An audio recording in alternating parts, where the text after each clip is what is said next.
નમસ્કાર મિત્રો, સ્વાગત છે તમારું અમારી ચેનલમાં। મિત્રો, આજની કહાની ખૂબ જ જ્ઞાનવર્ધક અને સમજવાલાયક બનવાની છે, તો આ કહાનીને અંત સુધી ધ્યાનથી સાંભળજો, કેમ કે અધૂરું જ્ઞાન ક્યારેય કામ લાગતું નથી। તો ચાલો શરૂ કરીએ આજની કહાની। સવારનો 9 વાગ્યાનો સમય હતો। 50 વર્ષની સવિતાજી ધીમી ચાલથી પોતાના ઘર તરફ આગળ વધી રહી હતી। હજી શેરીના વળાંકથી વળી જતી કે સામે પડોશીની 2 મહિલાઓ સુષ્મા અને મીનુ દેખાણી। બંને મહિલાઓની વાતચીત પહેલાં ધીમા સ્વરમાં થતી હતી, પણ જેવી જ એની નજર સવિતાજી પર પડી, એના હાથોએ બડબડ કરવાનું બંધ કરી દીધું। એની આંખોમાં પ્રશ્ન અને અંધારું સ્મિત જોઈને સવિતાજી સમજી ગઈ કે એના વિશે જ વાત થઈ રહી છે। એ ઇગ્નોર કરીને પોતાના ઘરની તરફ આગળ વધી। હજી એ થોડા જ આગળ ચાલી હતી કે કાનોમાં કંઈક અવાજ સંભળાયો। સુષ્મા બોલી, જો તો આપણા સોસાયટીની હિરોઈન આવી રહી છે। પછી મીનુએ આંખો ફેરવીને કહ્યું, મંદિર જવાનું તો એક બહાનું છે, કંઈક બીજું જ કામ કરી રહી હતી। રામ રામ રામ, દિન દહાડે આ તો હદ થઈ ગઈ। વિધવા હોવા છતાં પણ આવી હરકતો। આ બધું જોઈને આપણા બાળકો શું શીખશે? છી છી, આવી સ્ત્રીઓ જ સોસાયટીના વાતાવરણને ખરાબ કરે છે। પછી સુષ્મા બોલી, ભગવાન બચાવે આવી સ્ત્રીઓથી। અમે તો પોતાના બાળકોને આની જેવા લોકોથી દૂર જ રાખીએ। સવિતાજીના ડગલા રૂકી ગયા। એણે હેરાનથી બંને તરફ જોયું। મીનુ અને સુષ્માનો અવાજ હવે થોડો ઊંચો થઈ ગયો હતો। સવિતાજીએ પોતાની જગ્યાએ ઊભા રહીને કહ્યું, કંઈ પણ કહેવું હોય સામે આવીને કહો। સુષ્માએ હાથને કમર પર રાખીને જવાબ આપ્યો, હવે શું કહીએ? આખી સોસાયટી જાણે છે તમારા વિશે। આ બધી વાતો અહીંયા નહીં ચાલે। અમે બધા પરિવારવાળા લોકો છીએ। સોસાયટીનું વાતાવરણ ખરાબ ના કરો। આટલું કહીને એ બંને ત્યાંથી નીકળી ગઈ। પડોશીની વાતો સાંભળીને સવિતાજીનું દિલ બેસી ગયું। એને વિશ્વાસ નહોતો કે લોકોના વિચારો એટલા ખરાબ પણ હોઈ શકે છે। કંઈ જાણ્યા સમજ્યા વગર એને કટગળામાં ઊભા કરી દીધા। ભારી ડગલાથી એ પોતાના ઘરની તરફ આગળ વધી રહી। સવિતાજી ઉદાસ મનથી ઘરમાં ગઈ। એની આંખો અપમાનના ભાવોથી ભરેલી હતી। અંદર જતાં જ એણે દરવાજો બંધ કર્યો અને પોતાની આરામ ખુરશી પર બેસી ગઈ। એણે આંખો બંધ કરી હતી, પણ મગજમાં સોસાયટીની સ્ત્રીઓની વાતો ફરતી હતી। એ સમજી નહોતી શકતી કે એની જિંદગી ક્યારથી એક નિંદાનો વિષય બની ગઈ છે। ત્યારે એની 50 વર્ષની દીકરી મુસ્કાન પોતાની રૂમની બહાર આવી અને મોઢા પર એક સંચળ સ્મિત હતું। માં, આજે આપણી બંને માટે નાસ્તો હું બનાવવાની છું। તમે ખાઈને કહેજો કે કેવો બન્યો છે। સવિતાજીએ એની વાતોનો જવાબ ના આપ્યો। એ પોતાની જ દુનિયામાં ખોવાયેલી હતી। એનું મોઢું ઉદાસીની પડછાઈમાં છુપાયેલું હતું। એની યાદો એને પોતાના બાળપણના દિવસોમાં લઈ ગઈ હતી, જ્યાં એના ભાગ્યમાં ખાલી પીડા અને તિરસ્કાર જ હતો। જ્યારે એ 4 વર્ષની હતી, એની માનું મોઢું તો એની યાદોમાં ધૂંધળું થઈ ગયું હતું। એને ખાલી એટલું યાદ હતું કે એની માં ખૂબ બીમાર હતી અને એક રાતે એની માં હંમેશા માટે જતી રહી। માના ગયા પછી પિતા જ એની દુનિયા હતા। સવિતા પોતાના પિતાના સાથે પોતાને સુરક્ષિત સમજતી, પણ એ સુકૂનને પણ કિસ્મતે જાજીવાર માટે ટકવા ના દીધું। જ્યારે એ 16 વર્ષની હતી, ત્યારે એક સવારે એના પિતા પણ આ દુનિયા છોડીને જતા રહ્યા। એ દિવસે સવિતાની જિંદગીમાં સૌથી તૂફાની દિવસ હતો।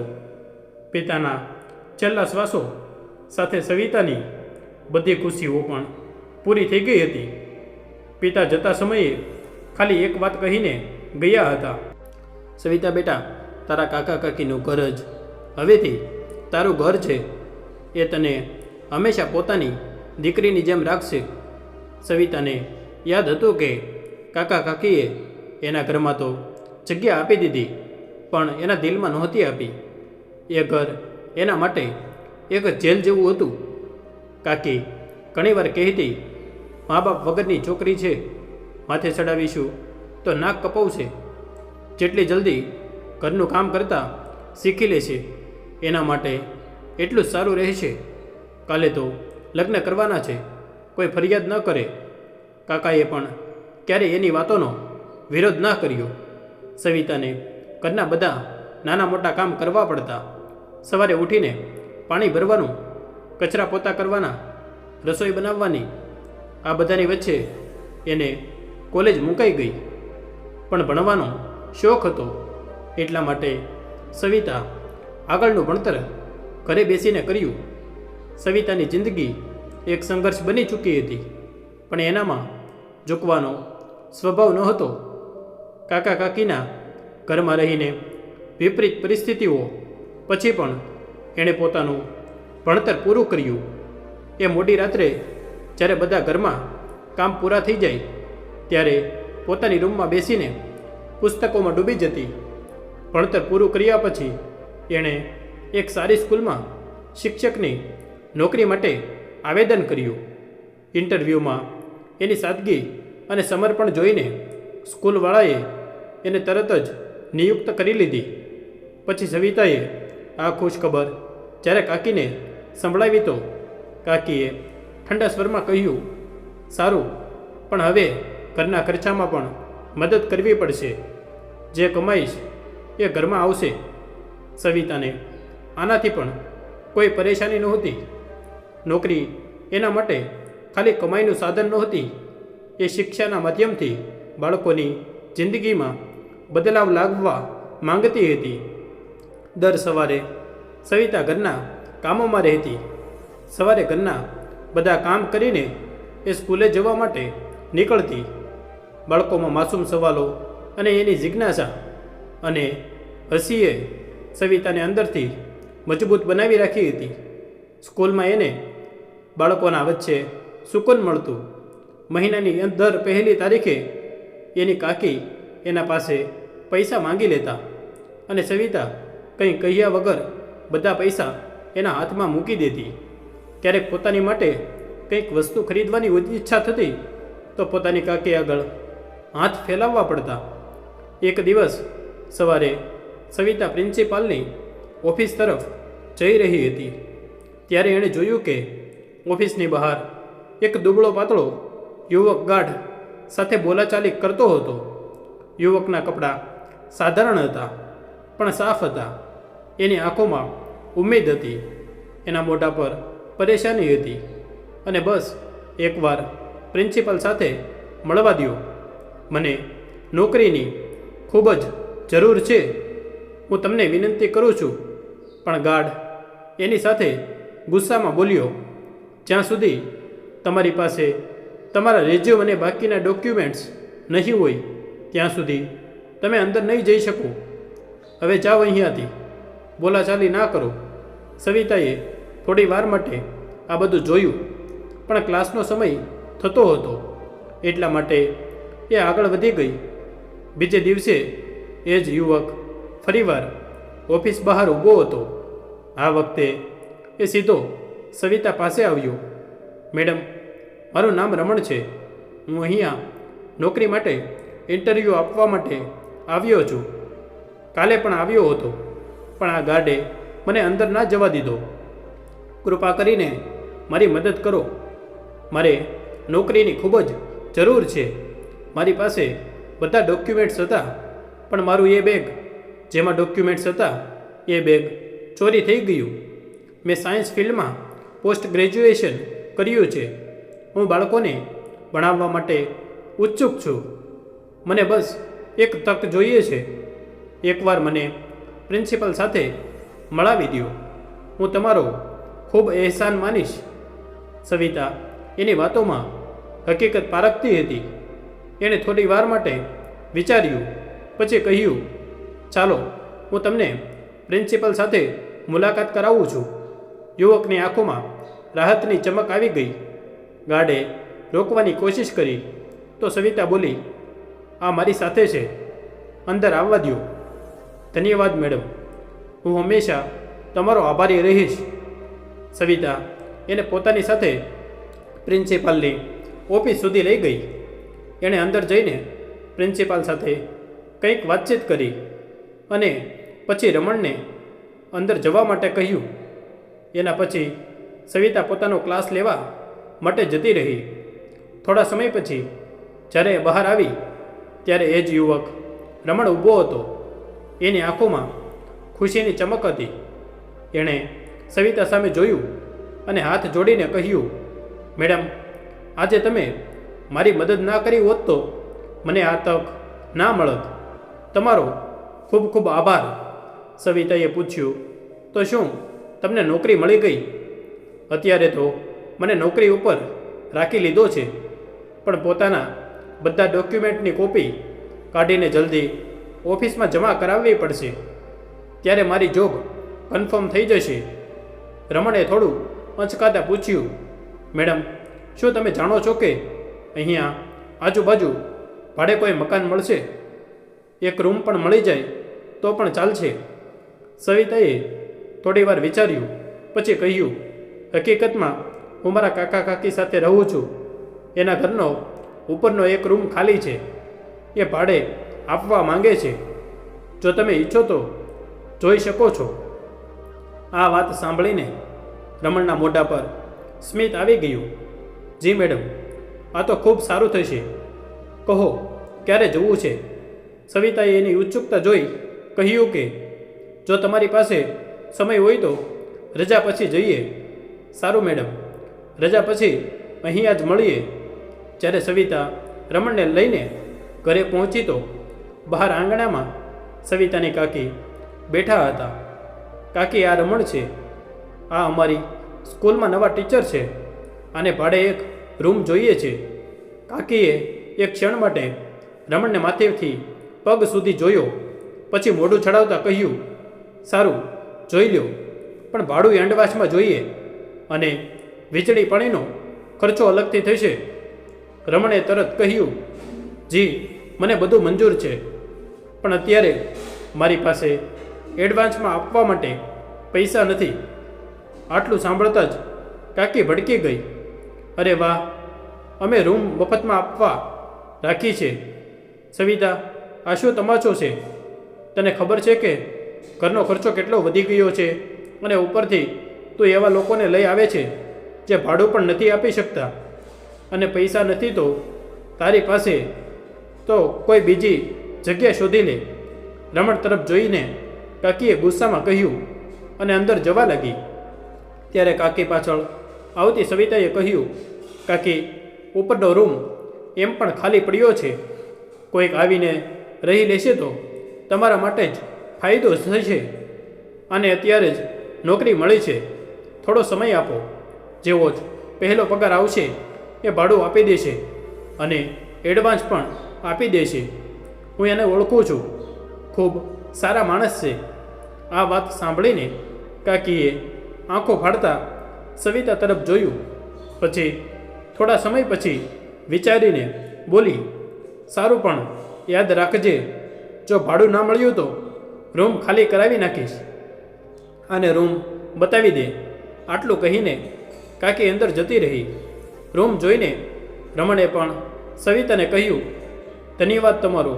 આ ઉપકાર હું જિંદગીભર નહીં ભૂલું. હું કાલે સવારે ગામડેથી મારો બધો સામાન લઈને આવી જઈશ. સવિતાએ કહ્યું, એ તો સારું, પણ એક વાત યાદ રાખજો, અહીંયાના નિયમ કાયદાનું ધ્યાન રાખવું પડશે. કાકી થોડા ગંભીર સ્વભાવની છે. રમણે કહ્યું, જી સવિતા મેડમ, હું એનું પૂરું ધ્યાન રાખીશ. દિવસો વીતવા લાગ્યા. રમણ અને સવિતા વચ્ચે એક મિત્રતા થઈ ગઈ હતી. જ્યારે પણ સવિતાને સાયન્સ વિષયમાં કોઈ પરેશાની થતી તો એ રમણને પૂછી લેતી. રમણ પણ ખૂબ જ ધીરજથી એની બધી પરેશાનીનો ઉપાય શોધી આપતો. ધીરે ધીરે બંને વચ્ચે વાતચીત વધવા લાગી. આજે પણ સવિતાને સાયન્સ વિષયના કોઈ પ્રોજેક્ટની તૈયારી કરવાની હતી, પણ શરૂઆત ક્યાંથી કરે કંઈ સમજમાં નહોતું આવતું. એટલા માટે સલાહ લેવા માટે એ રમણ પાસે જતી રહી.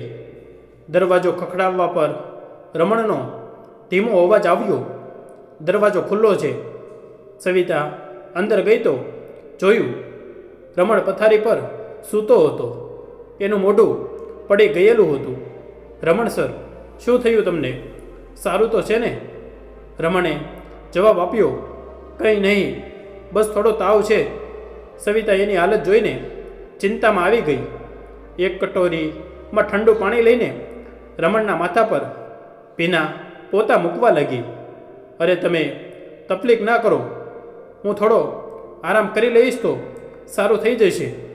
બસ હવે વધારે ના બોલો, આરામ કરો. આટલું કહીને સવિતા તાવની દવા લઈને આવી અને પાણીની સાથે રમણને આપી દીધી. મેડમ, તમારા આ એહસાન ને હું ક્યારેય નહીં ભૂલું. અરે એમાં એહસાનવાળી કઈ વાત છે? માણસાઈ નામની પણ કોઈ વસ્તુ હોય છે. સવિતાએ હસીને કહ્યું. રમણ સવિતાના વ્યવહારથી ખૂબ પ્રભાવિત થઈ ગયો. ધીરે ધીરે રમણ અને સવિતા વચ્ચે નામ વગરનો સંબંધ બની ગયો. આ વચ્ચે સવિતાએ પણ ફીલ કર્યું કે રમણ એક સાફ દિલ હોવા સાથે એક મહેનતુ માણસ પણ હતો. અઠવાડિયાના છેલ્લા 2 દિવસમાં રમણ ગરીબોની વસ્તીમાં જઈને બાળકોને ભણાવતો. રમણની આ પ્રવૃત્તિથી સવિતા વધારે પ્રભાવિત થઈ ગઈ. એ મનમાં ને મનમાં વિચારવા લાગી કે રમણ ખાલી એક સારા માણસ જ નથી, પણ એ એક એવા માણસ છે જેની સાથે જીવનને સુંદર બનાવી શકીએ છીએ. ધીરે ધીરે સવિતા અને રમણની આપસી તાલમેળે અને એકબીજાની વધારે નજીક આવવા લાગ્યા અને બંને એકબીજાને એ રીતે પસંદ કરવા લાગ્યા કે એની મિત્રતા પ્રેમમાં બદલાઈ ગઈ. બંનેએ આખી જિંદગી એકબીજા સાથે પસાર કરવાનું નક્કી કરી લીધું. પણ સવિતાના ઘરવાળા પાસે એનો હાથ માંગવા માટે આર્થિક રૂપથી મજબૂત હોવું જરૂરી હતું. એટલા માટે એણે બાજુમાં જ એક ભાડે રૂમ લીધી અને એણે પોતાનું કોચિંગ સેન્ટર શરૂ કર્યું, જેથી એને થોડીક રાહત સહાય મળી શકે. અહીંયા સવિતાના કાકા એની માટે સંબંધ શોધતા હતા, પણ સવિતાએ જ્યારે એને પોતાના અને રમણ વિશે બધી જાણ કરી દીધી પછી ઘરમાં તોફાન આવી ગયું. હે ભગવાન, આ છોકરીએ તો અમારું નાક કપાવીને રાખી દીધું.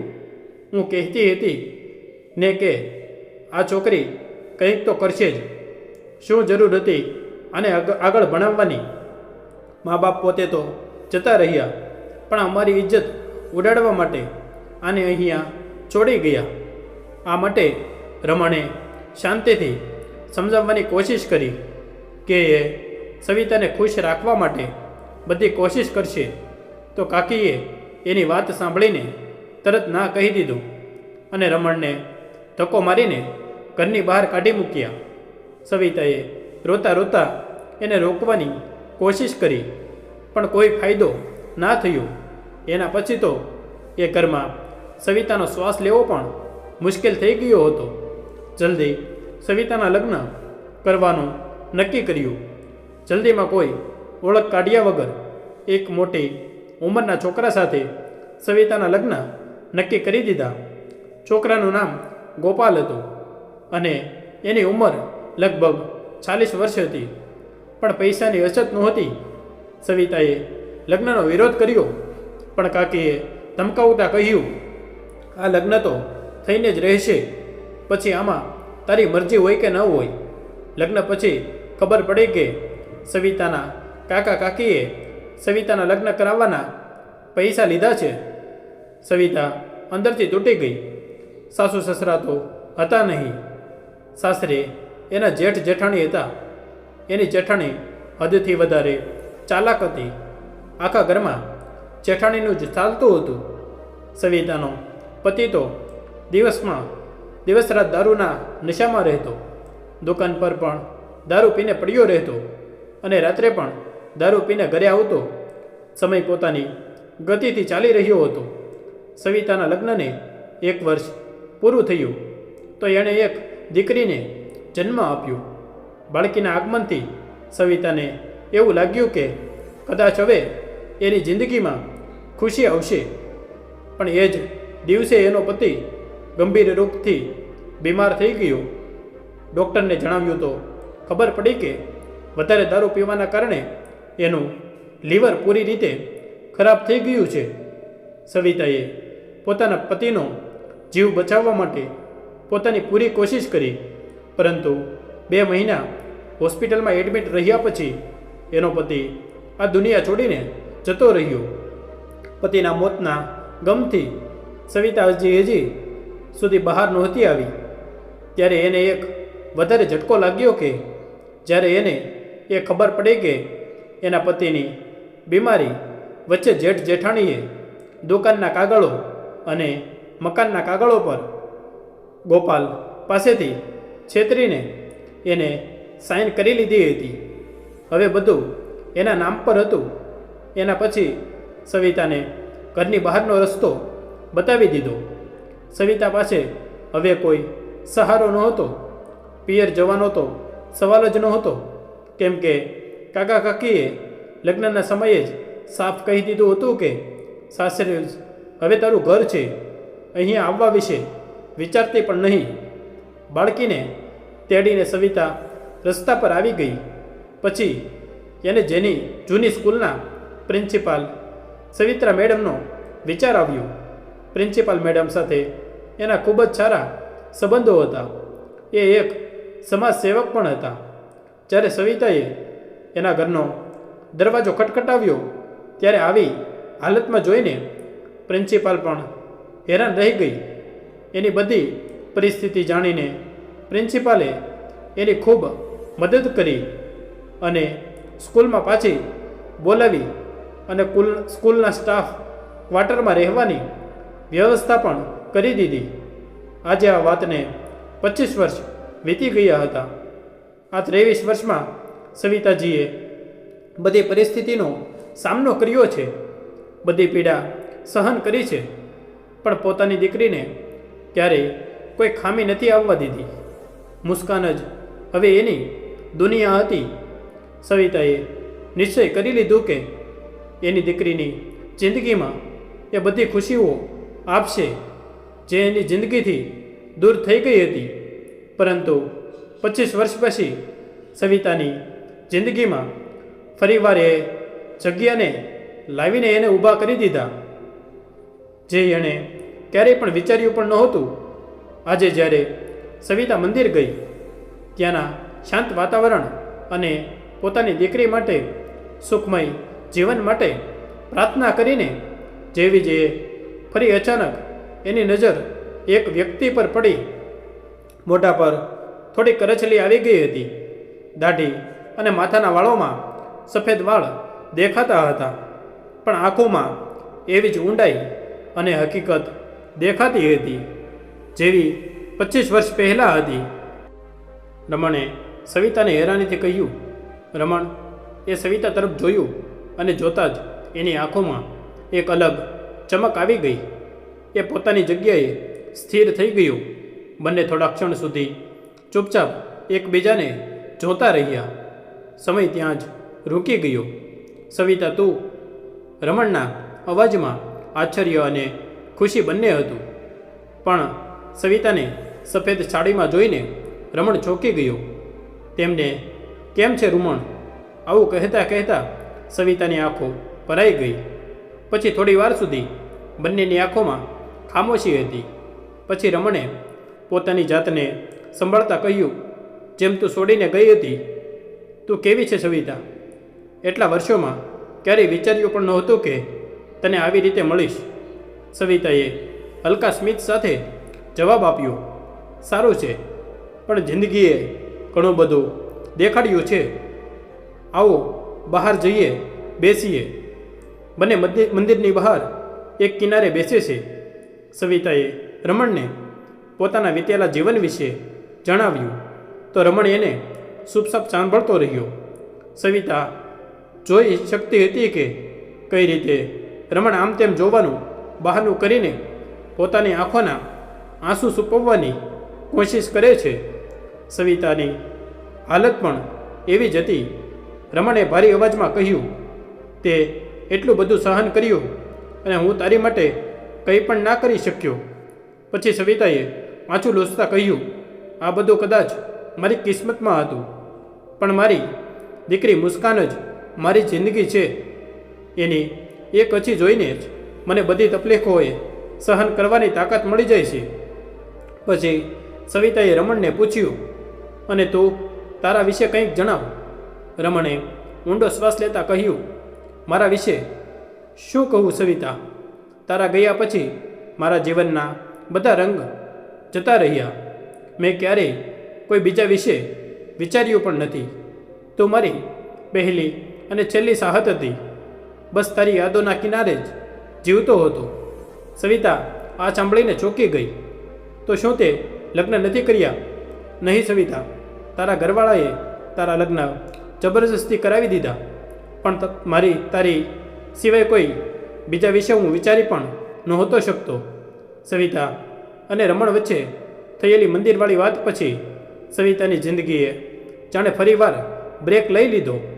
ભૂતકાળની પીડા જે એણે ખૂબ મુશ્કેલીથી ભૂલી હતી, હવે ફરીવાર એના દિલ અને મગજમાં હાવી થવા લાગ્યા. એણે વિચાર્યું પણ નહોતું કે રમણે એટલા વર્ષ એની વગર આવી રીતે પસાર કર્યા હશે. આજે ઘરે પહોંચીને સવિતાના મનમાં લગાતાર ભૂતકાળ અને વર્તમાનની વાતો યાદ આવતી હતી. રમણનું ફરીવાર એની જિંદગીમાં આવવું એ એને એક અજીબ શાંતિ પણ આપી રહ્યું હતું અને પીડા પણ. એ વિચારી રહી હતી કે કેવી રીતે પોતાના મુશ્કેલ સમયમાં પણ એણે ક્યારેય હાર ન માની. પણ પાડોશીની સ્ત્રીઓએ જ્યારે રમણ અને સવિતાને વાત કરતા અને સાથે બેઠા જોયા તો એવી વાતો કરી જે એને અંદર સુધી તોડી નાખી. એના દિલમાં એક ઊંડી પીડા હતી. ત્યારે એની દીકરી મુસ્કાન તો અવાજ આવ્યો, માં, તમે ક્યાં ખોવાઈ ગયા હતા અને તમે કેમ રડી રહ્યા છો? સવિતાજી પોતાના સાડીના પલ્લુથી પોતાના આંસુ લૂછવા લાગી અને કહ્યું, નહીં બેટા, કંઈ નથી. પણ મુસ્કાને આશ્ચર્યથી કહ્યું, નહીં માં, કંઈક તો વાત છે જ. તમે ખૂબ ઉદાસ દેખાવ છો, મને નહીં કહો? પછી એ વાત પલટીને હલકા સ્મિત સાથે બોલી, બસ બેટા, એ જ વિચારતી હતી કે એક સારો સંબંધ શોધીને તારા લગ્ન કરી દઉં તો પોતાની જવાબદારીથી આઝાદ થઈ જાઉં. આ વાત સાંભળીને જ મુસ્કાન ભડકી ગઈ.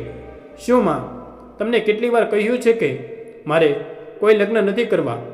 તમને એકલા છોડીને હું ક્યાંય પણ નથી જવાની. અને આજ પછી મારી સામે લગ્નનું નામ પણ ન લેતા. હું ખાલી તમારી સાથે રહેવા માગું છું. મને મારી જિંદગીમાં બીજા કોઈના પણ સાથની જરૂર નથી. સારું બાબા, તારા લગ્નની વાત નહીં કરું હું. તું તો નાસ્તો બનાવતી હતી ને, શું બનાવ્યું? મુસ્કાન જલ્દીથી રસોડામાં ગઈ અને શા સાથે બ્રેડ ટોસ્ટ લઈને આવી અને સવિતાજીની પાસે આવીને બેસી ગઈ. મા દીકરી બંને એકસાથે બેસીને નાસ્તો કરવા લાગી. પછી મુસ્કાન પોતાની નોકરી પર જવા માટે નીકળી ગઈ.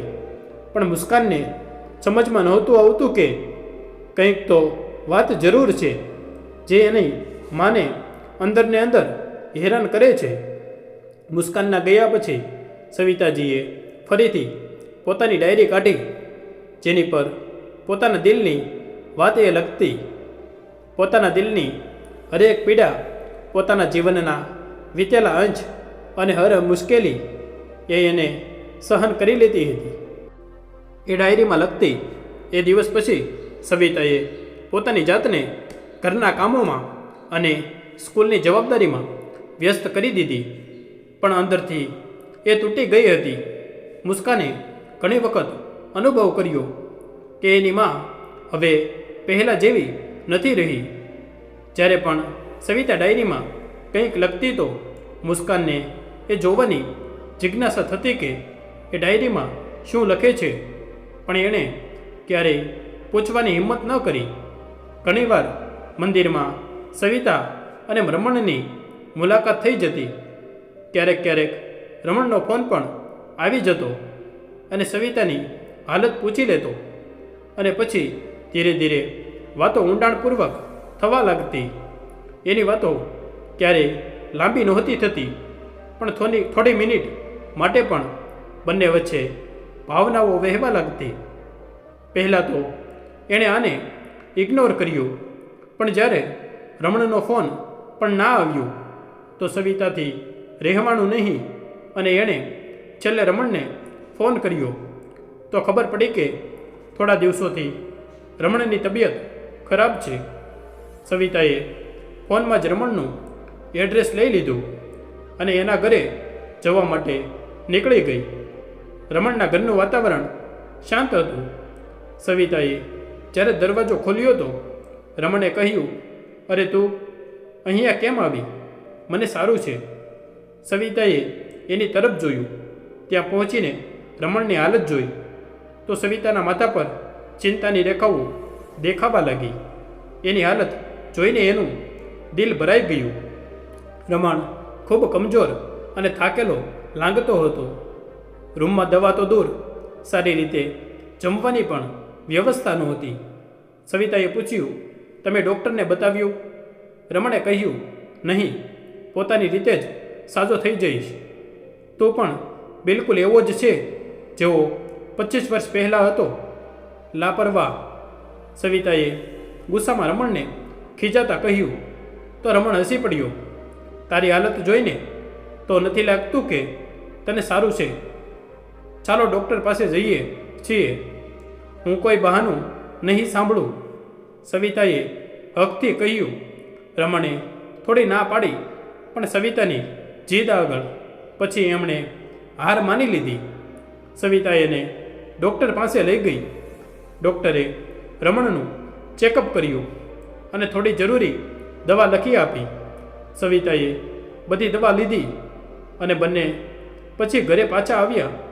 ઘરે પહોંચીને સવિતાએ રસોડામાં જઈને જમવાનું બનાવ્યું.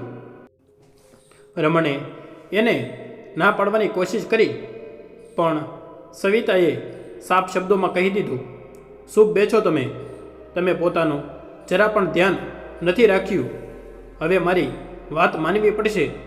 જ્યારે રમણે જમી લીધું પછી એના મોઢા પર થોડી રાહત દેખાણી. સવિતાની આંખોમાં પણ સુકૂન હતું. એ ઈચ્છતી હતી કે રમણને જલ્દી સારું થઈ જાય. જમ્યા પછી બંને થોડી વાર માટે ચૂપચાપ બેસ્યા.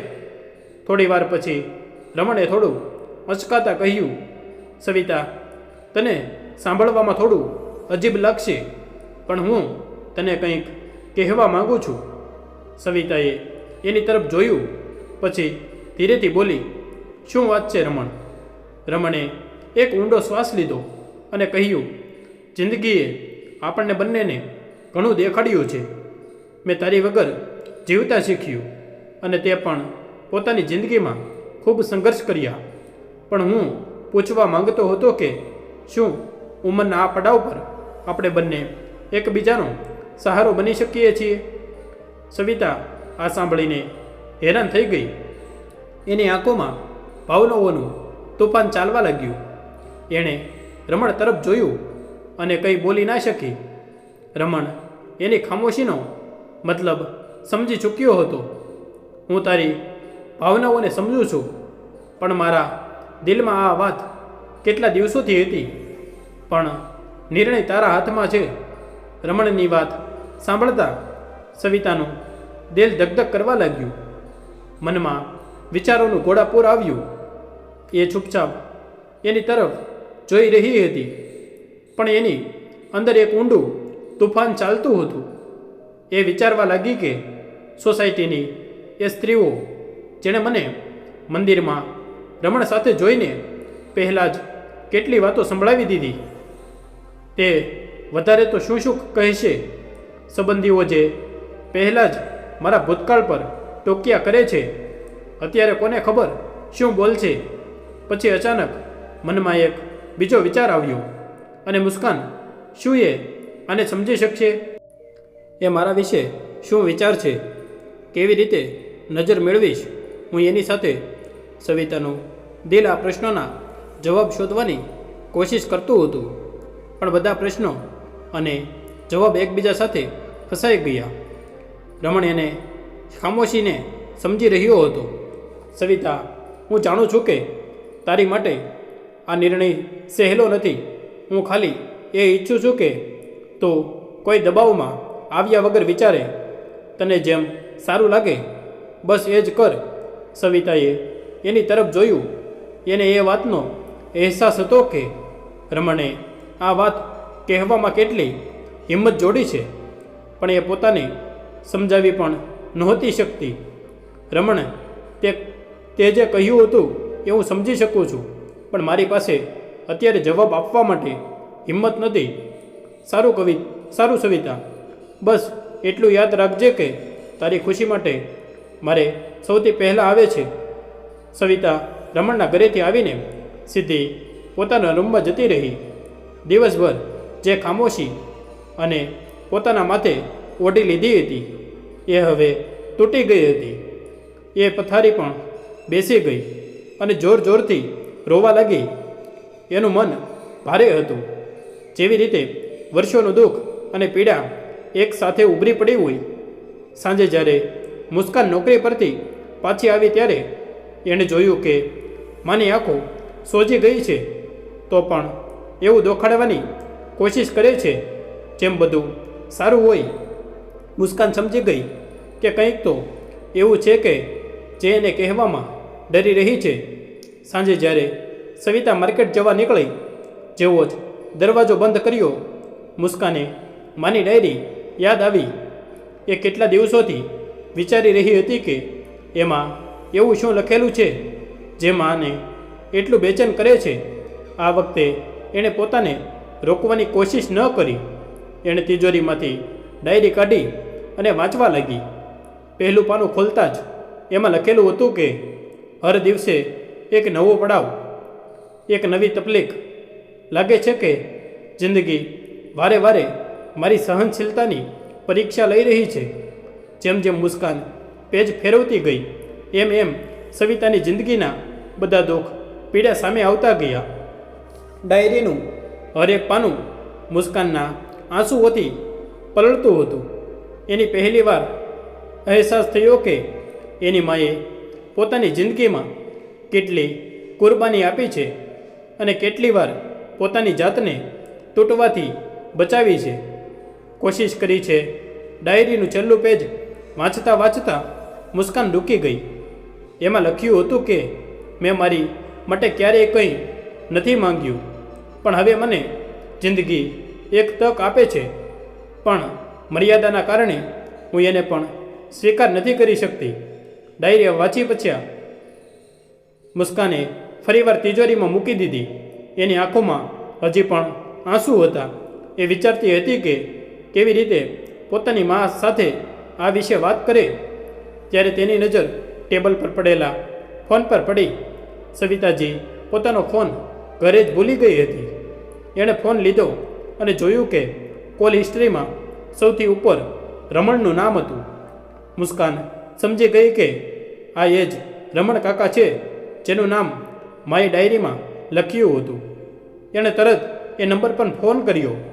બીજી તરફથી અવાજ આવ્યો, હેલો સવિતા. મુસ્કાને થોડું અચકાતા કહ્યું, નહીં, હું એની દીકરી મુસ્કાન બોલી રહી છું. ઓહ અચ્છા, કોઈ ખાસ વાત હતી દીકરા?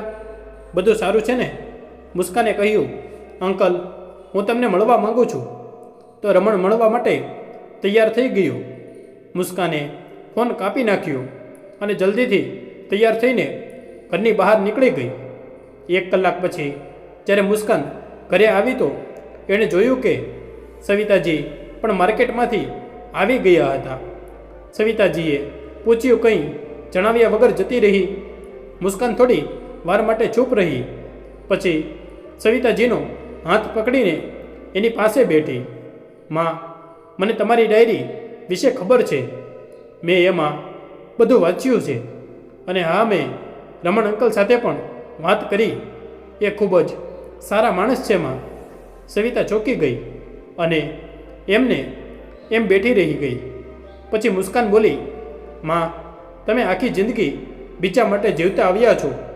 હવે સમય આવી ગયો છે કે તમે તમારી ખુશીઓ વિશે વિચારો અને જિંદગીમાં આગળ વધો. થોડા સમય પછી પોતાની જાતને સાંભળતા સવિતા બોલી, નહીં બેટા, તું નહીં સમજે. ખૂબ મુશ્કેલીથી પોતાને સંભાળી છે મેં. આ સમાજ, આ સંબંધીઓ, આ લોકો ભાત ભાતના પ્રશ્નો કરશે. હવે આ ઉંમરમાં હું મારી જાતને પાપનો ભાગીદાર બનાવી નથી શકતી. મારી માટે કોઈ પણ નિર્ણય લઈને હું તારી જિંદગી પર સવાલોનો બોજ નથી નાખવા માંગતી.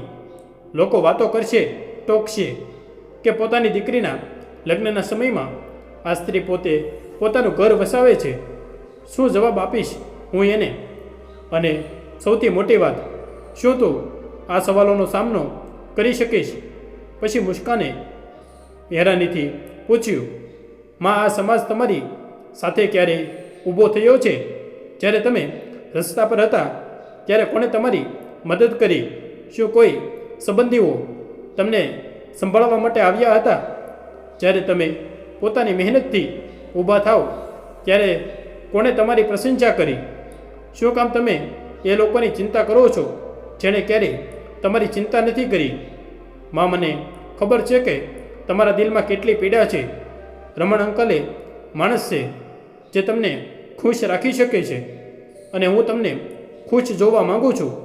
છેલ્લે મુસ્કાને પોતાની ક્ષમતાથી સવિતાજીને આ સંબંધ માટે મનાવી લીધા. 2 દિવસ પછી સવિતા અને રમણે સાધારણ રીતે મંદિરમાં લગ્ન કરવાનો નિર્ણય લીધો. સવિતાએ વિચાર્યું કે આ નિર્ણય એના અને રમણની જિંદગીને એક નવી દિશા આપશે. પણ હંમેશા એવું જ થાય છે કે ખુશીઓના રસ્તામાં સમાજ હંમેશા કાંટા નાખી દે છે. સાંજે રમણ કોઈ કામથી સવિતાના ઘરે આવ્યો જતો કે અચાનક જોર જોરથી દરવાજો ખખડાવતો અવાજ આવ્યો. સવિતાએ દરવાજો ખોલ્યો તો એની સામે બાજુમાં રહેવાવાળી સુષ્મા અને મીનુ ઊભી હતી, જેણે પહેલાં પણ સવિતાના ચરિત્ર પણ સવાલો કર્યા હતા. એની પાછળ સોસાયટીની થોડી બીજી સ્ત્રીઓ પણ ઊભી હતી. આ શું સાંભળી રહ્યા છીએ અમે? આ ઉંમરમાં લગ્ન, અને એ પણ જ્યારે તમારી ખુદની દીકરીની લગ્નની ઉંમર છે. શું તમને શરમ નથી આવતી? બીજી સ્ત્રીને દાદ ભેટતા કહ્યું. તો બીજી બોલી, અમે તમારા સમાજની ઇજ્જત માટીમાં ભેળવી છે. અહીંયા અમારી દીકરીઓ મોટી થઈ રહી છે અને તમે? સવિતા એમ જ ઊભી રહી ગઈ. એની પાસે શબ્દો નહોતા. રમણે સ્થિતિ સંભાળવાની કોશિશ કરી. જો અમારી વ્યક્તિગત બાબત છે, તમે લોકો કારણ વગર તમાશો ના બનાવો. સવિતાના હાથ કાંપી રહ્યા હતા. સમાજમાં નહોતું આવતું કે વાતને કેવી રીતે સાચવે. ત્યારે પાછળથી એક કડકડતો અવાજ આવ્યો. બસ, બહુ થયું. મુસ્કાનના અવાજમાં ગુસ્સો અને દ્રઢતા બંને હતી. તમે બધા કોણ છો? અમારી જિંદગીમાં આવવાવાળા.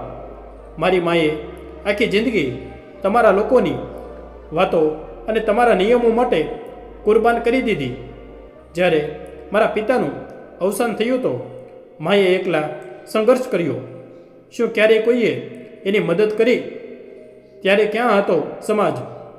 આજે મારી માં એ પોતાની ખુશી માટે એક નિર્ણય લીધો છે, તો આમાં ખોટું શું છે? અને એની દીકરી આ નિર્ણય માં એની સાથે છું, તો તમને શું પરેશાની છે? મુસ્કાનના અવાજમાં એવી દ્રઢતા હતી કે બધાને સાપ ઘૂસી ગયો. પણ મુસ્કાને પોતાની વાત ચાલુ રાખી. જે ઉંમરમાં છોકરીઓના લગ્ન થાય છે એ ઉંમરમાં મારી માને રંગોથી પોતાનો સંબંધ તોડીને સફેદ સાડી પહેરવી પડી, પણ એણે ક્યારેય ફરિયાદ નથી કરી. મારી બધી જરૂરિયાત પૂરી કરવા માટે એ પોતાની જાતને ભૂલી ગઈ. જ્યારે હું મોટી થઈ ગઈ હતી ત્યારે એણે પોતાના સપનાને ક્યાંક અંદર જ દબાવી દીધા. અહીંયા સુધી કે જ્યારે હું કહેતી હતી કે કંઈક સારા કપડાં પહેરી લ્યો તો એ મને હસીને કહેતી કે છોડને, મને કોણ જોવાનું છે. જ્યારે હું ઘરે ના હોઉં તો મા પોતાની માટે જમવાનું પણ નહોતી બનાવતી. એ વિચારીને કે એકલા માટે શું બનાવવું, અને હવે એ મારા લગ્ન કરાવવા માંગે છે. વિચારો, જો મારા લગ્ન થઈ ગયા તો એની જિંદગી કેવી હશે? કોણ એનું ધ્યાન રાખશે? કોની માટે એ જીવશે? એટલા માટે મેં નિર્ણય લીધો છે કે પહેલાં મારી માના લગ્ન થશે, અને જ્યાં સુધી એના લગ્ન નહીં થાય હું લગ્ન નહીં કરું. આવું કહેતા કહેતા મુસ્કાન પોતાની માને ગળે લગાવીને રોવા લાગી. સવિતાના આંખોમાં પણ આંસુ વહેવા લાગ્યા. મુસ્કાનની વાતોએ સોસાયટીની સ્ત્રીઓને અંદર સુધી હલાવી દીધા. એ હવે એકબીજા તરફ જોવા લાગી, પણ કોઈની પાસે કંઈ જવાબ નહોતો. ત્યારે ભીડમાં એક ઘરડી મહિલા, જે અત્યાર સુધી ચૂપચાપ બધું સાંભળી રહી હતી, એ આગળ આવી અને બોલી, સવિતા બેટી, તમે હંમેશા મહેનત કરતા જ જોઈ છે. મુસ્કાન દીકરીએ જે પણ કહ્યું એમાં કંઈ ખોટું નથી. અમને કે આ સમાજને કોઈ હક નથી કે તમારી ખુશીઓમાં બોલવાની. હા, કદાચ સમાજને આ શીખવા જરૂર મળશે કે ખુશી કોઈ ઉંમરની મોહતાજ નથી.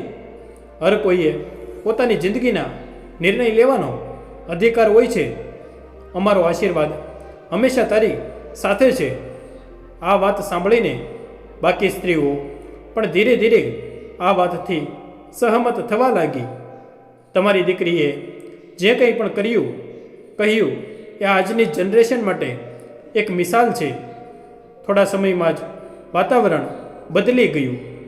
જ્યાં થોડા સમય પહેલાં ટોન્ટ અને આરોપ હતા, ત્યાં હવે ખુશી અને આશીર્વાદ હતા. બધી સ્ત્રીઓ એને શુભકામના આપીને ઘરે જતી રહી.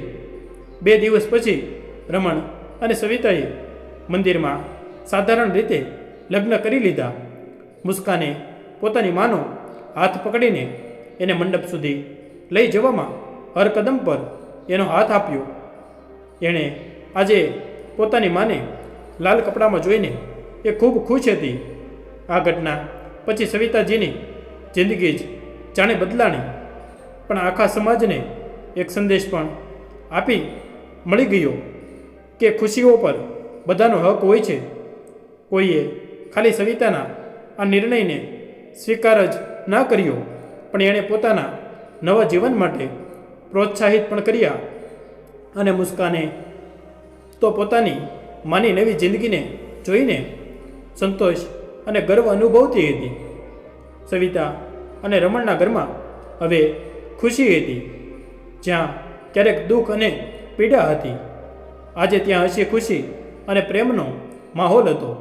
તો મિત્રો, તમને અમારી આજની કહાની કેવી લાગી? જો પસંદ આવી હોય તો વિડીયોને લાઈક કરી દેજો અને સગા સંબંધી સાથે શેર કરી દેજો, તથા કોમેન્ટ બોક્સમાં જય શ્રી કૃષ્ણ લખી દેજો.